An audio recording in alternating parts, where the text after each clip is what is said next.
My friends, I am so excited, and I mean that with all my heart, to allow you to meet, if you haven't already, the one, the only Alan S. Cooper.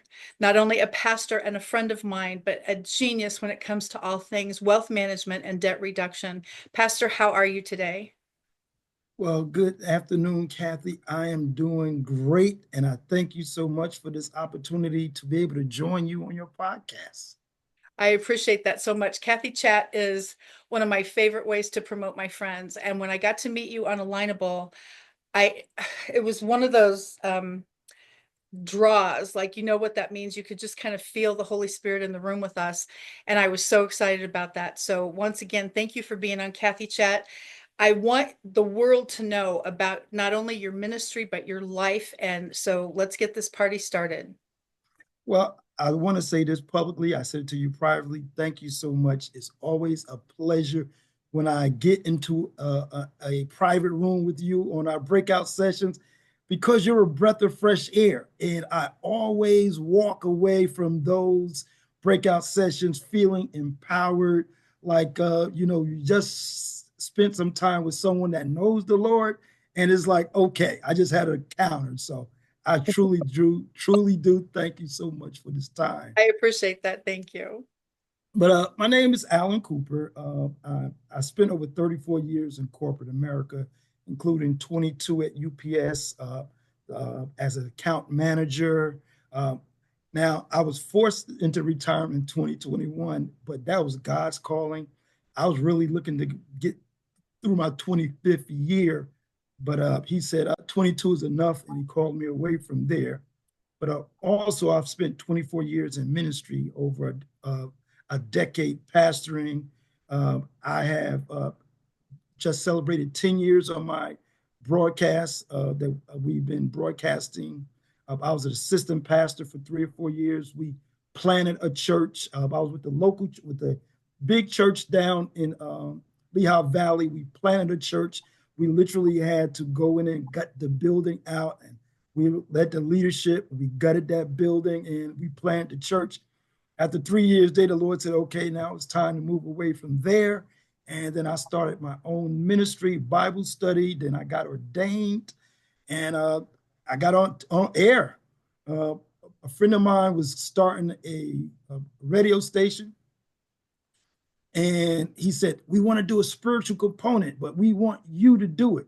So 2014, Thanksgiving, we sat down at my table. We mapped it out. Within 2 weeks, we were on air live, and we just celebrated 10 years Oh, Pastor, wow. first Sunday in December. So I'm just glad. Isn't that awesome? And to be able to give God glory for every single step that we take in our journey is the coolest thing in the whole world, because I love when people say accidentally or random or those kind of words. And I'm always like, well, I don't know what any of that means, but if that works for you, then go after it. Right. I was lucky. No. Right. Yeah. Yeah. Coincidence? Yeah. No. No, absolutely. And one of my favorite things for coincidence is God trying to remain anonymous. Yeah. Yeah. Yeah. Absolutely. Absolutely. I love that so much. Now, is Alignable your biggest platform for promotion, or LinkedIn, or where, how do people find Alan S. Cooper? Well, my ministry, we're on Facebook. Okay. We broadcast every Sunday morning at 8 o'clock. Uh, Beautiful. 8 to 9:30, 9:45, based on how the Spirit leads us. And we're on YouTube. It's not about you. Also, we're on YouTube. And Oh, Alignable, wait. We're going to talk about that. INAY Legacy Builder is what builders is what your LinkedIn says. INAY Ministry stands for what? it's not about you. I love that, because Cathy Chat, it is about you, Pastor. And that's why I'm once again thrilled to have you on here. But it's not about you. Legacy Builders is one of the coolest names I've ever heard, because so many times I wish I could this, I wish I could that. And what's the wish for? Right. He doesn't call the equipped, he equips the called. And here we are, and the connections that we make in the accidental meeting that you and I had. And I was like, what? So it's always funny to me that people give the accident or the random words, and that's not what I have experienced. Right. And, "It's not about you" was a derivative of what I told you. I believe the Lord called me to name my book. So when we were looking to name the title of the broadcast, we was like, well, none of this is about us anyway. So, hey, what is that? It's not about you. And the funny thing is how it was confirmed. We needed a song. And one of the guys that was starting said, we'll write a jingle. And it was getting close to the time. They didn't do it. I'm out running, and Noel Jones has a song called It's Not About You. It's about Jesus.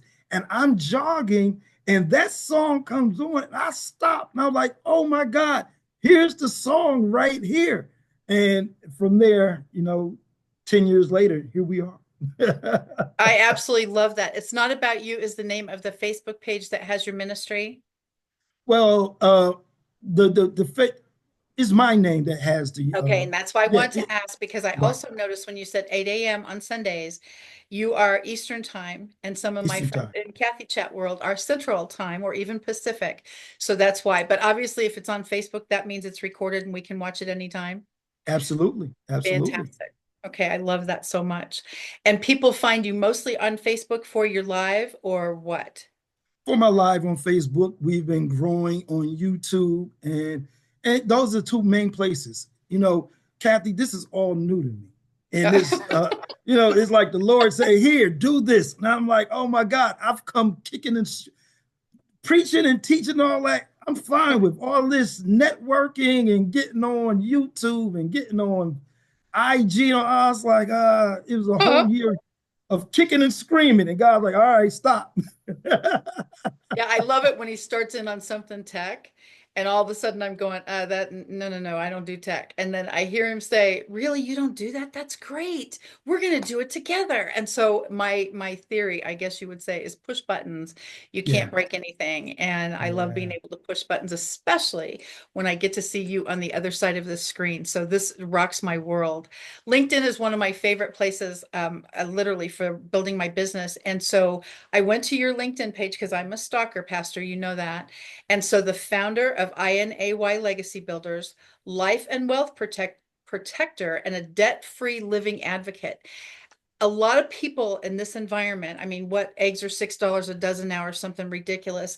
How can we as the world, as people, get out of these mountains of debts and these mortgage payments and these trying to go to the grocery store and come out alive kind of thing from a standpoint of money that you're spending?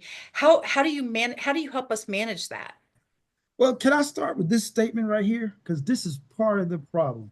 There's a pastor named Pastor Darius Daniels, Okay. and he made this statement on a sermon a couple of weeks ago. He shared this statement, and he says, "Don't let what you know get in the way of learning what you don't know." He argued, "You don't know what you don't know, and what you don't know can hurt you. Ignorance is expensive." The prophet said, "My people perish for or destroy for lack of knowledge because they have rejected the knowledge." And he says, whatever area we are uninformed in is an area we will suffer in. If I'm uninformed relationally, I'm going to end up suffering relationally. If I'm uninformed on how to manage my life, I'm going to end up suffering emotionally. If I'm Wow. uninformed on how to manage my street professionally, I'm going to end up suffering professionally. And if I'm uninformed on how to manage my resources financially, I'm going to end up suffering financially.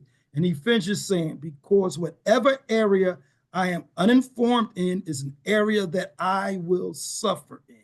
Therefore, we shouldn't allow what we've learned in the past to make us unwilling to relearn in the present, because our willingness to relearn what we think we already know determines if we're able to go places God's called us to go. And this morning, I'm in the shower, and I had heard the sermon a couple of weeks ago, but I heard it this morning, and the Lord says, start with that. Because, Cathy, the problem is people think they know things. And I had to overcome what I thought I knew about money. And so many people think they understand and comprehend money. But you and I know this: Psalms 24:1 says, the earth is the Lord's, the fullness thereof, the world, and they that dwell therein. And Psalms 103 says, know ye the Lord himself is God. It is he that has made us and not we ourselves. And what we have to first understand is we own nothing. We're all called here to be stewards of what God has blessed us with. Even if you don't believe in God, you you that's on you. But you still, if you don't wake yourself up in the morning, you don't give yourself help, you don't give yourself strength. So when we're struggling to do the things that we're doing, we're not being good stewards, whether we are believers or not. Most of us are not just good stewards. That's why consumer debt has gone up to, like, I think it's going up to $17 trillion now. Oh my goodness. That's consumer debt. And forget the national debt, which is at 38 trillion dollars. So what's the problem? Excuse me, we are consumers. We are hoarders. We buy everything and we save nothing. And here's one of my scriptures. Psalms 27:23 says, know well the condition of your flocks and pay attention to your herds. And that's the number one thing. People don't know where their money is, Cathy.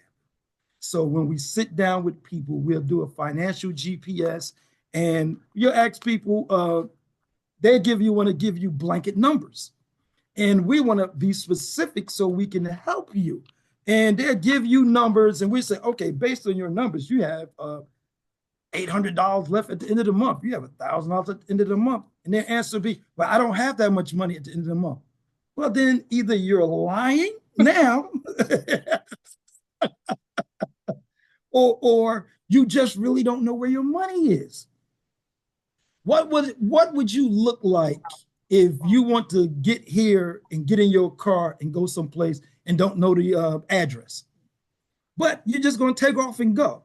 The GPS is like, where are we going? And that's the problem. We want to go to a destination, don't know the destination because we haven't counted up the cost of where we are and don't have no direction to getting where we need to get. And one of my partners says to me,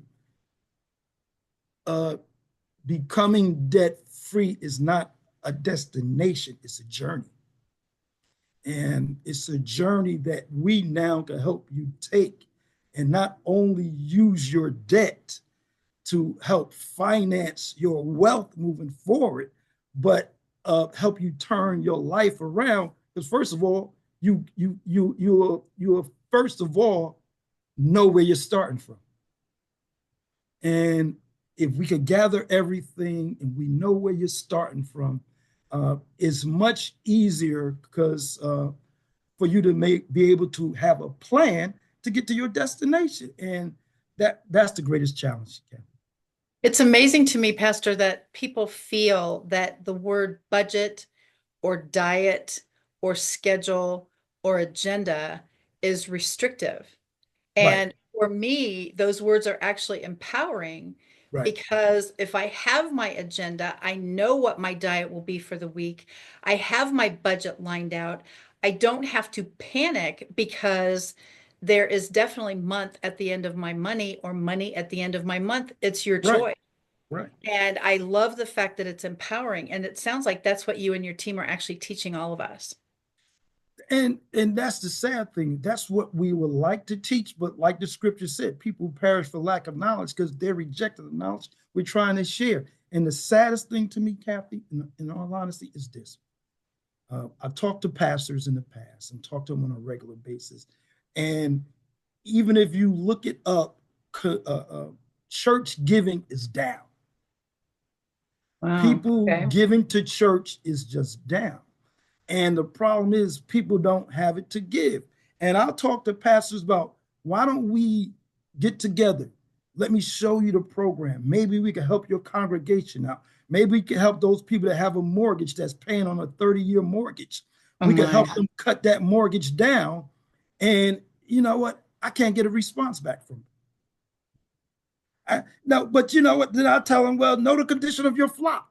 and your flock is your condition, number one, and then the condition of your sheep that you're shepherding. And I cannot get a response back from them. So I just have to keep plugging on and just saying, Lord, thank you for the opportunities to work with who you have me to work with.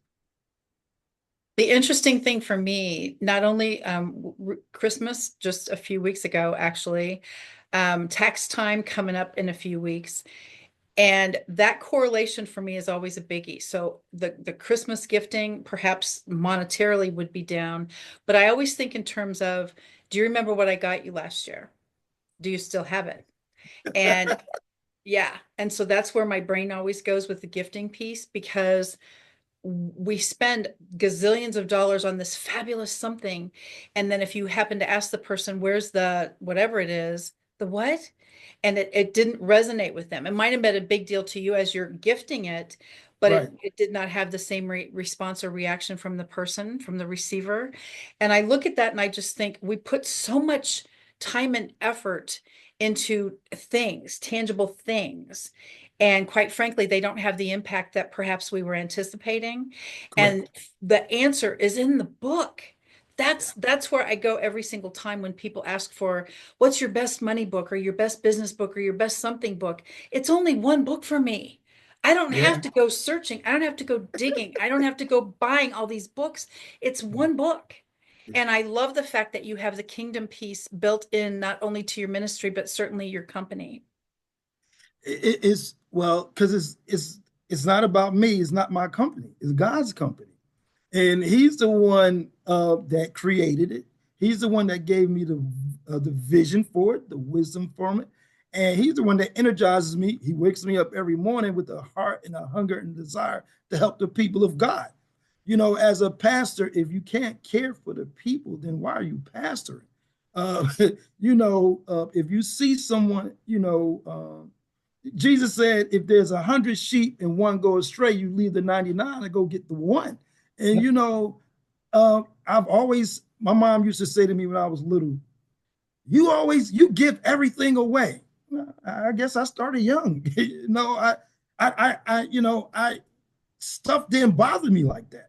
So if I could be a blessing to somebody, that's something I would do. And I enjoy that. Isn't that And an like, interesting thing too, that you instantly feel that you've got to get the message out and how bigger, bigger, bigger do we get to do that? And that's right. interesting that your mother would say that. Yeah. But I do have a question for you, Cathy, because Uh-oh. it's a term that we don't talk about. Have you ever heard of the term interest volume? Interest volume. I love it already. Tell me about interest volume. See, here's where the banks dupe us. They talk to us about interest rate. Okay. So you want a 4% mortgage, 4% APR rate. Well, what they don't talk to you about is the interest volume. Interest volume is the total cost, it's the real cost of your mortgage. Because when you look at your mortgage over 30 years, if you have just say a $200,000 mortgage, say a 4% interest rate, at the end of 30 years, you'll probably end up like $130,000 in interest. So for that $200,000 house, you paid $340,000, and your interest volume is 70, 60, 70, 80% of the cost of your original cost. And the problem is people don't know that. They'll dupe you. Hey, look at your mortgage. It's only $1,000 a month. It's under $1,000 a month, but you're killing yourself slowly. And purchasing a house that you're going to pay off over 30 years is not an investment. It's a liability. And if people don't understand it's a liability, which our objective is, because we have what is called a financial GPS. And in that financial GPS, you put all your information in, and it will guide you and direct you each step along the way. And I'm just working with a young lady right now. She's 47 years old. She has 20 years left on her mortgage. And right now, taking into account everything that she has, she's going to pay that mortgage off in 7 years. So Wow. now with the 13 years she had left, we're able to now help her invest that money. So at the end of a 30-year mortgage, instead of just having paid the insurance, the bank, you got to understand this too. All that money, that interest is pure profit to the bank. That's pure profit to the bank. So now you're paying them $100,000, $200,000 of pure profit, $300,000 of pure profit. So now what we do is we come along. So at the end of that time, you'll have $200,000-$300,000 saved. So our objective is now let's help you invest that money. And by the time your mortgage is up, put it in the right place, you can have close to $1 million based on the time frame you have left. So our objective is to, now that's where the opening story came in, because people think they know what they know, and you don't protect your finances. You don't know what a trust is. People have LLCs, and LLCs are not going to protect you, and they don't have a trust. There's just so much about finances that we don't know. They have 401ks, and the 401ks, they don't realize that how much the tax is going to be at the end, and don't protect their account against the volatility. So there's phrases and terminology that we hear and we don't have an understanding of it, and we'll let what we do know get in the way of what we don't know, and we end up in a place that we outliving our money because we don't know where we're headed. And it's like the pilot that said, got on the loudspeaker, he said, we're lost but we're making great time. That's just how many people are. They're lost but they're Oh, making great time. I love that so much. Now, Pastor, first of all, since you and I got to meet networking, that I love the networking word. So, with your 47-year-old person with the mortgage, how did you meet her? Through a networking program. Okay. Well, and she's actually saw my post on LinkedIn, Okay. and I was talking about debt, and I was talking about these things, and we talk about people with 401ks, old 401ks. There's so many old 401ks, people with accounts that I sit down with people. Oh, I got this account over here. Well, what are you doing with it? Oh, I don't know. Well, what is it doing? But here's the other sad thing: no sense of urgency. The thing about the young lady, she saw the post on LinkedIn. She had a sense of urgency. She made an appointment with me. We're able to take her information and we're able to help her. But there's a lack of urgency. People who are slowly um, going off the beaten path and don't have no desire to get back on the right path. And that's what's kind of sad too. The urgency piece, of course, for me is always a biggie. And I noticed from a standpoint of urgency on your LinkedIn account, Alan Cooper, financial professional. So please look him up for all of our friends on Cathy Chat. But as soon as you see the call to action tab, as I call it, it says visit the site and schedule a meeting. Pastor, Yeah. how much do you charge for those initial consultations? There's no charge at all. There's And no so it's charge at all. actually free to learn from an expert. And I love that message right off the bat. So please remember, friends, if you have not met Pastor Alan S. Cooper yet, it is your season. It is your time. It is within your urgency to do so. And I love the INAY, Legacy Builders, which stands for It's Not About You. And so please consider as well watching the Facebook Lives on Sunday morning. Pastor, before we say farewell today, please tell me a message, a thought that you would like to leave our listeners with. Well, here's the thought. This is always me. As a born again believer, Proverbs 3, 5, and 6 is my staple scripture. Trust in the Lord with all thine heart and lean not to thy own understanding. In all thy ways acknowledge him, and he shall direct thy path. And I'm here because I trusted him.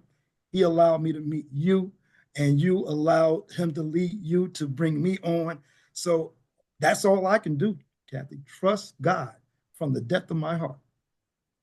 Trust in the Lord, my friends. We can't leave you with a better message than that. Pastor, thank you again for joining us today on Cathy Chat. And friends, please share this with anyone you know who might need a little boost when it comes to consultation regarding a topic that not many of us want to talk about, finance. Credibility, integrity, all those things. And you'll be able to find that right here with Pastor Alan S. Cooper. Pastor, thank you again for joining us on Cathy Chat. Thank you for having me. God bless you. God bless you too.